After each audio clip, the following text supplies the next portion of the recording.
Halo para investor, selamat datang kembali di Wawasan Cerdas. Portofolio Anda lagi goyang akhir-akhir ini? Tenang, Anda nggak sendirian. Ada satu mandat baru yang jadi biang keladinya. Nah, hari ini kita akan bedah tuntas. Apa sih artinya ini buat investasi kita semua? Angka keramatnya cuma ini, 15%. Kelihatannya sederhana ya, tapi angka inilah yang baru aja ditetapkan regulator dan bikin geger seluruh bursa efek Indonesia. Percaya deh, ini bukan cuma angka biasa. Ini sinyal perubahan raksasa. Oke, jadi dari mana sih aturan ini muncul? Anggap aja ini semacam operasi bedah yang dipaksakan regulator ke pasar modal kita. Yuk kita selami lebih dalam. Coba kita lihat lini masanya. Setelah berbulan-bulan pasar dibikin gak pasti, OJK dan BI langsung tancap gas. Cuma dalam hitungan minggu loh, aturan baru dikonfirmasi, penegakan langsung jalan, dan regulasi baru resmi berlaku. Udah, nggak ada lagi main-main. Era abu-abu udah selesai. Perubahannya gila-gilaan. Coba bayangin, aturan lama itu cuma minta minimal 7,5% saham publik. Nah, aturan baru, boom, angkanya langsung dilipat gandakan jadi 15%. Dan bukan cuma itu, penegakannya juga jauh lebih ketat. Beda banget kan? Terus tujuannya apa sih? Sebenarnya simple banget, memberantas yang namanya saham gorengan. Tahu kan? Nah, dengan kepemilikan saham yang lebih nyebar ke publik, harapannya harga saham itu nggak gampang lagi dipermainkan sama segelintir orang aja. Nah, mungkin Anda mikir, paling ini cuma buat emiten-emiten kecil aja. Tunggu dulu. Kenyataannya justru kebalikannya.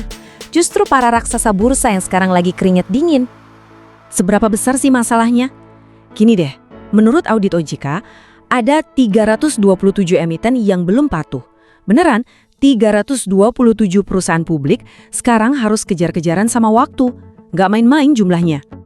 Dan ini dia daftarnya. Coba lihat. Ini bukan perusahaan ecek-ecek loh. Kita ngomongin nama-nama super besar kayak HMSP, BRI, sampai brand. Ini emiten-emiten yang kapitalisasi pasarnya ribuan triliun. Nah, inilah yang bikin satu pasar jadi cemas. Oke, sekarang pertanyaan paling penting buat kita semua. Apa dampaknya buat kita para investor? Jawabannya cuma satu kata, dilusi. Dan ini bukan sekedar opini atau gosip ya, ini murni matematika. Coba deh bayangin sebentar. Kalau tiba-tiba pasokan, katakanlah buah durian di pasar jadi 2 kali lipat. Tapi yang mau beli tetap segitu-gitu aja. Apa yang terjadi sama harganya? Pasti turun kan? Nah, prinsip yang sama persis berlaku buat saham. Dan ini bukan cuma teori ekonomi loh, ini hitung-hitungan pasti. Kalau kita lihat rumus valuasi ini, persentase free float itu jadi pengalih langsung. Artinya, waktu angkanya naik dari 7,5% jadi 15%, jumlah saham yang beredar di pasar efektif jadi ya 2 kali lipat. Sesimpel itu. Nah, inilah yang di dunia ekonomi disebut supply shock atau guncangan pasokan. Ini hukum dasar banget. Ketika pasokan sebuah barang atau aset tiba-tiba membanjiri pasar, tapi permintaannya nggak nambah, ya harganya otomatis bakal tertekan ke bawah. Logis kan? Jadi alur logikanya jelas banget. Langkah 1, biar bisa memenuhi aturan 15%, pasokan saham di pasar harus dilipat gandakan. Langkah 2, kalau pasokan nambah 2 kali lipat tapi permintaan gitu-gitu aja, harga saham ya berisiko anjlok. Sesederhana itu logikanya. Kalau masih ada yang mikir ini cuma gertak sambal dari regulator, wah, Anda salah besar. Penegakannya udah dimulai dan konsekuensinya beneran nyata. Tahu bukti? Nih, pertanggal 1 Februari kemarin, BI udah mensuspensi 38 saham. Ya, perdagangan mereka dihentikan paksa karena nggak patuh sama aturan baru ini. Suspensi massal ini ngirim pesan yang super jelas ke seluruh pasar.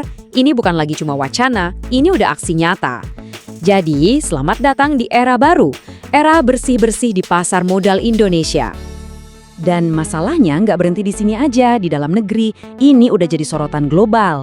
Lembaga sekelas MSCI, ini acuan investor raksasa dunia loh, udah dari lama ngeluh kalau saham-saham unggulan kita itu illiquid atau susah diperdagangkan. Jadi, aturan baru ini bisa dibilang juga jawaban kita buat tekanan dari pasar global. Nah, ini semua membawa kita ke babak yang benar-benar baru di pasar saham kita. Para emiten raksasa itu sekarang nggak punya pilihan lain, mereka harus melepas saham dalam jumlah besar. Pertanyaan besarnya sekarang, kemana semua saham itu bakal lari? Ini beneran jadi pertanyaan triliunan rupiah. Siapa yang bakal nyerap semua saham baru ini?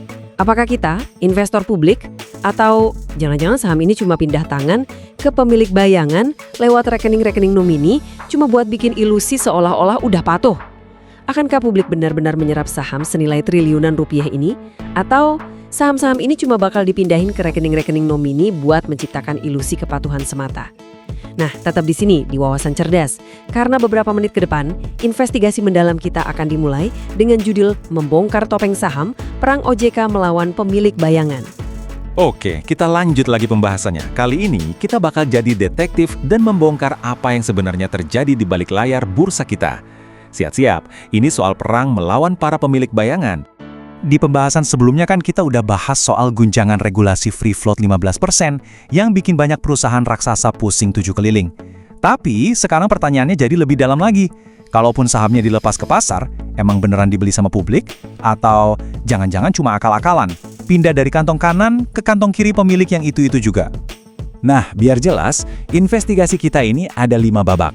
Pertama, kita lihat dulu kenapa pasar kita dicurigai. Kedua, kita intip senjata baru regulator.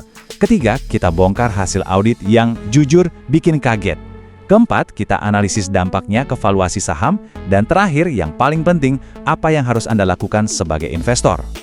Oke, kita mulai dari babak pertama. Jadi, akar masalahnya itu satu. Investor global, pemain-pemain kakap di luar sana, itu nggak percaya 100% sama data pasar modal kita. Ada yang aneh, kata mereka. Dan ini dia buktinya. Ini bukan gosip ya. Laporan resmi dari MSCI, lembaga yang jadi kiblat investor dunia, di akhir Januari 2026, mereka nulis kalimat sakti ini. Ditemukan perilaku perdagangan yang sangat terkoordinasi. Wah, ini istilah halus tapi artinya dalam banget. Ini udah kayak lampu merah buat investor institusi di seluruh dunia. Jadi, perdagangan terkoordinasi itu maksudnya apa sih? Gampangnya gini, di layar kita lihat sebuah saham itu aktif banget, liquid, kayaknya ribuan investor retail jual beli di sana. Tapi kenyataannya, ribuan akun itu gerakannya kompak banget, kayak barisan robot. Beli di detik yang sama, jual di detik yang sama. Nah, ini ciri khas ada satu dalang di balik layar. Artinya, likuiditas yang kita lihat itu ilusi, palsu.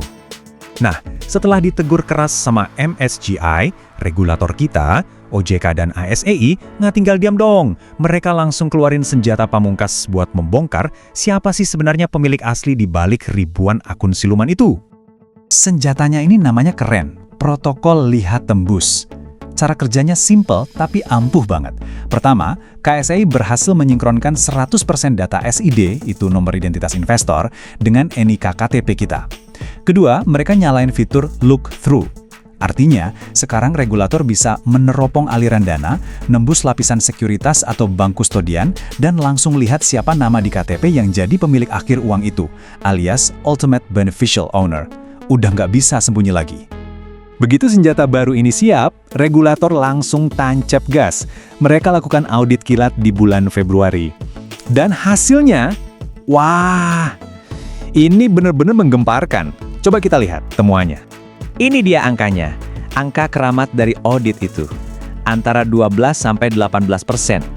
Coba biarin angka ini meresap dulu. Ini bukan sekedar angka loh, angka ini bakal mengguncang cara kita melihat kepemilikan saham di pasar modal kita. Jadi apa artinya angka tadi? Penting banget, investigasi ini nemuin kalau 12-18% dari total saham yang katanya milik publik, yang free float, ternyata yang punya itu orang-orangnya si pengendali utama juga. Modusnya pinter, mereka sengaja pecah-pecah kepemilikannya di bawah 5% biar nggak usah lapor. Tapi ya sekarang kan ada pelacakan NIK, ketahuan semua deh, topengnya kebuka. Tentu aja temuan ini langsung bikin heboh. BEI gerak cepat, langsung kirim surat cinta ke perusahaan-perusahaan yang terindikasi. Isinya minta penjelasan, dan ancamannya bukan main-main. Kalau mereka nggak bisa buktiin pemegang sahamnya itu beneran independen, saham mereka bisa dicoret dari daftar calon penghuni indeks bergengsi MSCI. Ini taruhan besar. Keterbukaan ini, meskipun bagus buat jangka panjang, ada efek sampingnya di jangka pendek, dan efek yang menyakitkan. Kita masuk ke fase di mana valuasi bisa menyusut besar-besaran. Sebelum lanjut, kita harus paham dulu satu istilah kunci ini, investable market cap. Gampangnya, ini bukan total valuasi perusahaan yang Anda lihat di aplikasi. Ini adalah valuasi real yang dihitung hanya dari saham yang beneran bisa diperjualbelikan oleh publik kayak kita. saham yang nggak dikunci atau dikuasai pengendali secara sembunyi-sembunyi. Nah, dampaknya bisa sedramatif ini. Coba lihat. Banyak saham yang kelihatannya punya valuasi triliunan rupiah. Tapi, begitu audit membuktikan sebagian besar saham publiknya itu palsu, nilai pasar real yang diakui investor global bisa anjlok, bahkan bisa susut 40-50%. Kebayangkan, ilusi valuasi triliunan itu langsung pecah berkeping-keping. Tapi, jangan panik dulu. Anggap ini bukan krisis, tapi sebuah proses bersih-bersih besar-besaran. Sebut saja Clean Up 2026. Memang, harga saham mungkin bakal turun sementara karena pemilik bayangan ini dipaksa jual sahamnya. Sakit sih, tapi ini penting banget untuk membasmi praktik manipulasi pasar yang selama ini ngerugiin kita para investor retail. Oke, sekarang kita sampai di bagian paling krusial. Setelah tahu semua fakta ini, terus gimana? Apa artinya buat portofolio Anda? Apa langkah yang harus kita ambil sekarang? Realitanya, perang melawan pemilik bayangan ini bikin pasar jadi nggak menentu. Dana asing mungkin banyak yang minggir dulu, nonton dari luar. Banyak saham yang kita pikir liquid ternyata cuma fata morgana. Artinya, pasar bakal sangat bergejolak. Dan ya, uang Anda, investasi Anda, ada persis di tengah-tengah badai transparansi ini. Jadi, dengan IHSG yang naik turun gak karuan dan banyak saham jebakan, pasti muncul pertanyaan, duh, uang saya aman gak ya? Rasa khawatir itu wajar banget, tapi jangan panik. Justru di tengah kekacauan ini ada peluang, ada strategi untuk selamat, bahkan untuk untung. Dan kami akan tunjukkan caranya. Simak panduan praktisnya di pembahasan kami berikutnya. Jangan jadi korban, manual bertahan hidup investor retail di era 2026. Oke, di analisis kita sebelumnya, kita kan udah bongkar abis soal siapa itu pemilik bayangan di bursa saham kita. Nah, sekarang pertanyaannya jadi lebih personal. Gimana caranya kita, para investor retail, bisa bertahan bahkan menang di tengah situasi ini? Anggap aja ini manual bertahan hidup Anda untuk menghadapi era baru pasar modal Indonesia. Pernah kan buka aplikasi saham? Isinya merah semua. Bikin deg-degan ya? Tapi coba tarik napas dulu, tenang, Anda nggak sendirian kok. Ini bukan berarti ekonomi kita mau kiamat, tapi ini adalah tanda adanya sebuah pergeseran struktural yang besar banget di seluruh pasar. Dan inilah dia pertanyaan sejuta umat investor sekarang. Mesti cut loss, pasrah aja hold, atau justru ini waktunya buat serok bawah? Tenang, kita nggak akan pakai asumsi, kita akan bedah jawabannya pakai data dan logika dalam beberapa menit ke depan. Jadi, siapa sih sebenarnya musuh kita di tengah badai ini? Jawabannya mungkin bukan seperti yang Anda kira. Yuk, kita bedah bareng-bareng. Kenalin, musuh kita namanya forced selling atau jual paksa. Penting banget buat dicatat, ini bukan karena perusahaan-perusahaan bagus tiba-tiba jadi jelek fundamentalnya. Bukan. Ini terjadi karena para manajer investasi global itu diwajibkan oleh sistem mereka untuk menjual saham-saham di Indonesia. Kenapa? Karena ada aturan baru dari MSCI yang statusnya interim freeze, yang secara otomatis memaksa mereka buat mengurangi porsi investasi di sini. Dan biar kebayang segede apa dampaknya, lihat angka ini. Ini bukan aksi jual biasa.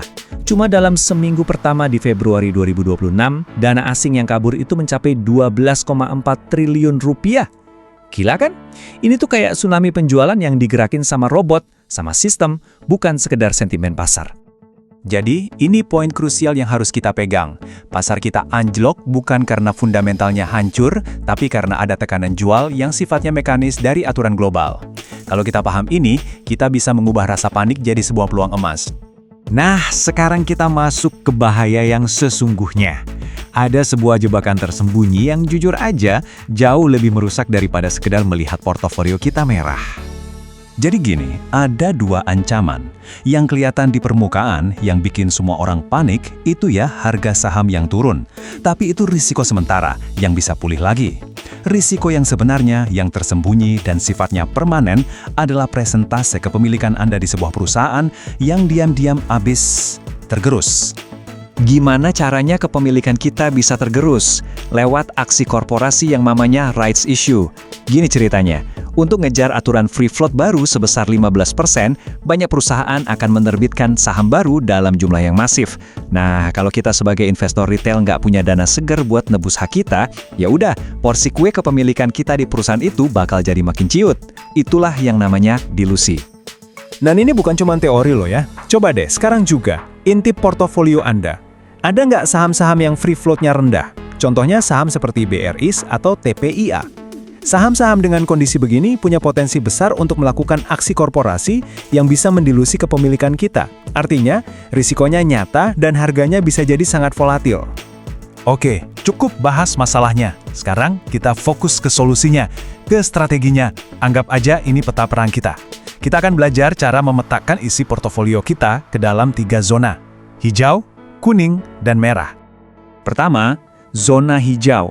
Ini adalah safe haven kita. Saham-saham di sini kriterianya jelas, free float-nya sudah di atas 15%, pemiliknya transparan, dan fundamentalnya kokoh. Yah, contohnya para raksasa seperti BBCA, BMRI, ASI, TLKM. Strateginya sederhana, justru manfaatkan kepanikan investor asing yang lagi jualan ini untuk mulai mengakumulasi, untuk buy on weakness. Kedua, zona kuning. Ini isinya kebanyakan saham komoditas. Free float-nya mungkin aman, tapi nasib harga sahamnya itu sangat bergantung pada harga komoditas global yang naik turun. Jadi, strategi terbaiknya adalah wait and see. Hindari untuk investasi jangka panjang untuk saat ini. Lebih baik fokus ke swing trading, masuk hanya saat ada momentum teknikal yang tepat. Dan yang terakhir, ini yang paling krusial, zona merah, zona bahaya. Ini adalah saham-saham dengan free float yang mepet banget, ada indikasi pemilik bayangan di belakangnya, atau ya saham gorengan.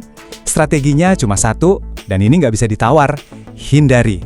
Atau kalau Anda sudah terlanjur punya, serius deh pertimbangkan untuk jual.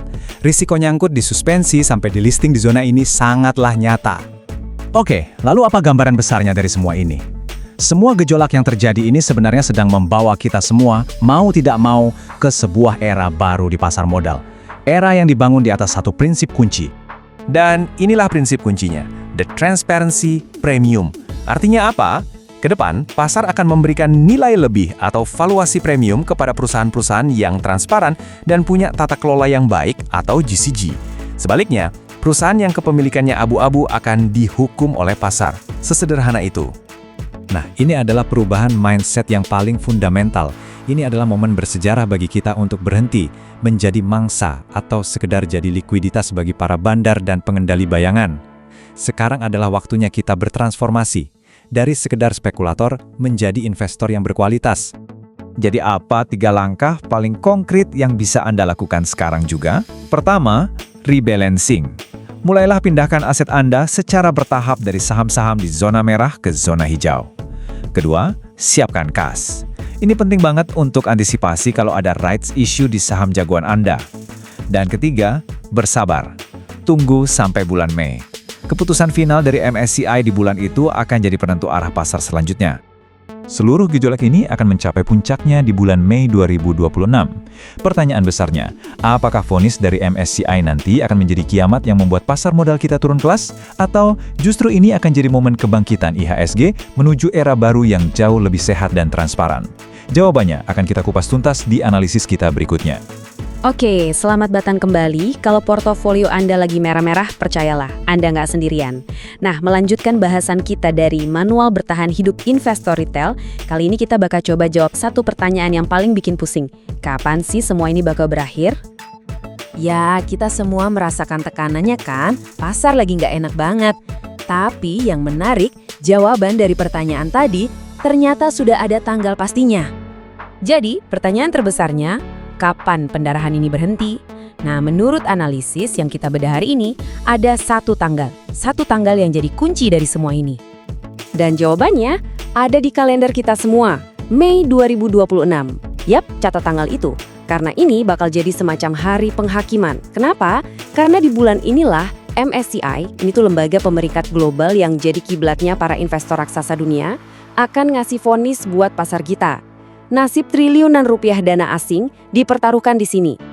Oke, biar paham kenapa Mei 2026 ini krusial banget, kita harus ngerti dulu kondisi sekarang yang disebut interim freeze. Gampangnya gini, sejak Januari lalu, MSCI itu ibaratnya menyegel pasar saham Indonesia. Nggak ada saham baru dari Indonesia yang boleh masuk ke indeks mereka. Penyebabnya? Masalah transparansi kepemilikan saham. Nah, akibatnya ya ini, asing jualan terus-terusan. Nah, ini dia, kalender keramatnya. Posisi kita sekarang ada di periode pemantauan yang akan berjalan sampai April 2026. Terus antara 11 sampai 14 Mei vonisnya diumumkan dan boom, tanggal 1 Juni kita akan merasakan langsung dampaknya. Entah itu dana asing masuk besar-besaran atau sebaliknya, keluar besar-besaran. Oke, dari sini ada 3 kemungkinan skenario, 3 jalan yang bisa terjadi. Analisis ini udah memetakan semuanya. Yuk kita lihat satu-satu. Skenario A kita sebut saja kebangkitan atau the renaissance. Ini skenario yang paling kita harapkan tentunya. Bayangin, pasar kita kayak burung phoenix yang bangkit dari abu. Syaratnya, mayoritas emiten kita patuh sama aturan main transparansi yang baru dari MSCI. Dan kalau ini terjadi, hadiahnya apa? Gila-gilaan. Potensi dana asing masuk bisa lebih dari 60 triliun rupiah. Angka segitu bisa banget mendorong IHSG terbang lewatin 9.200. Semua ini karena satu hal, kepercayaan investor global balik lagi. Lanjut ke skenario kedua, stagnasi. Nah, menurut data, sayangnya ini skenario yang probabilitasnya paling tinggi. Artinya apa? Ya, kita bakal jalan di tempat. Maksudnya gini, asing sih nggak akan kabur besar-besaran, tapi jangan harap ada duit baru yang masuk. Jadi pasar bakal gitu-gitu aja, geraknya menyamping, konsolidasi. Pokoknya ini fase yang bakal bener-bener nguji kesabaran kita semua. Dan yang terakhir, skenario C, ini yang paling horor. Penurunan kasta atau the downgrade. Walaupun probabilitasnya kecil, cuma sekitar 10%, tapi dampaknya bisa fatal. Ini terjadi kalau MSCI sampai menurunkan status kita dari emerging market ke frontier market. Kita jadi selevel sama, misalnya Kenya. Dampaknya dahsyat banget. Soalnya banyak manajer investasi raksasa di luar sana yang punya aturan internal. Mereka dilarang investasi di frontier market. Jadi mau nggak mau mereka harus jual semua saham Indonesia mereka, likuidasi paksa. Ini bisa memicu dana keluar sampai 150 triliun rupiah. IHSG bisa langsung anjlok, mungkin di bawah 7.200. Oke, setelah lihat 3 skenario tadi, mungkin ada yang panik. Tapi tenang dulu, coba lihat probabilitasnya. Poin paling penting yang harus kita pegang adalah, walaupun skenario kiamat itu ada, kemungkinan terjadinya kecil. Yang paling mungkin terjadi dengan probabilitas 55% adalah stagnasi. Jadi, ini pegangan kita. Pertanyaannya sekarang, kenapa sih kita harus ngelewatin drama kayak gini? Nah, sumber analisis kita punya istilah yang menarik, evolusi paksa. Anggap aja ini seperti sebuah operasi yang menyakitkan tapi perlu dilakukan. Dan kutipan dari tim riset ini ngejelasin semuanya. Ini adalah rasa sakit yang diperlukan untuk mengangkat kanker ketidakterbukaan. Intinya apa yang terjadi sekarang itu ibarat operasi buat ngangkat penyakit.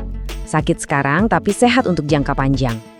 Tujuannya itu jelas banget. Kita mau bertransformasi. Dari yang tadinya mungkin dianggap pasar kasino sama investor global, menjadi tujuan investasi kelas dunia. Dari yang dikuasai orang dalam, menjadi pasar yang transparan. Dari yang kurang dipercaya, menjadi pasar yang bisa menarik modal jangka panjang.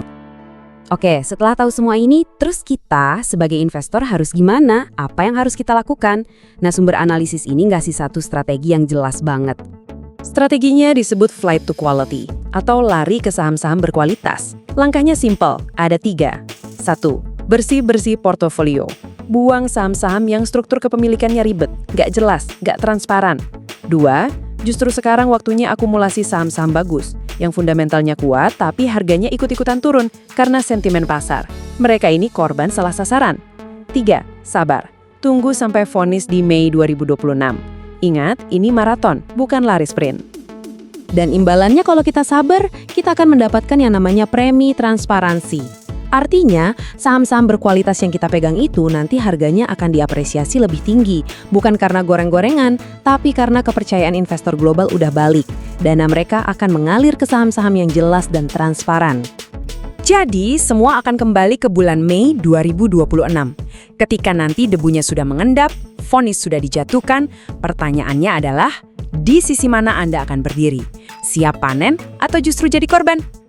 Dan tentu saja sebagai penutup perlu selalu diingat ya, bahasan kita kali ini tujuannya murni untuk informasi dan sama sekali bukan nasihat keuangan. Semua keputusan investasi di pasar saham, untung dan ruginya adalah tanggung jawab pribadi masing-masing. Terima kasih sudah menyimak.